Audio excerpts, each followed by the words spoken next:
How do you record voice on the iPhone? Now, let me talk about it. If this is your first time on Foxtecc, make sure you subscribe so you don't miss anything important.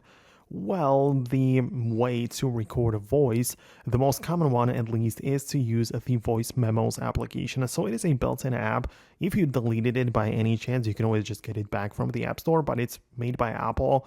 It's free to use and it's actually okay.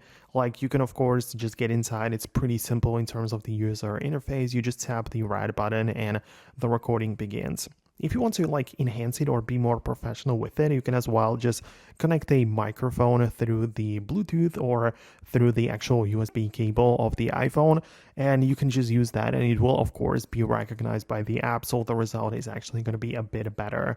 So that's how you can do this. There are also some controls and editing tools. You can trim it or set up the speed for it or skip silence, enhance recording. Those options are available in here.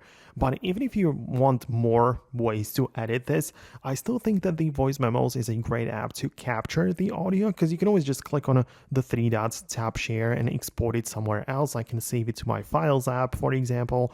And then if I need more editing tools, I can just get an app from the App Store, and then I can import my audio in there and just perform all of the changes which I want, right? So it's still probably the best way to just capture the audio, even though it's not the best for editing or adding the effect. So yeah, do it however you want. Obviously, there are more voice recording apps, but I believe that this one is fine, works well. But for the editing, you can use something from, the App Store to get more features.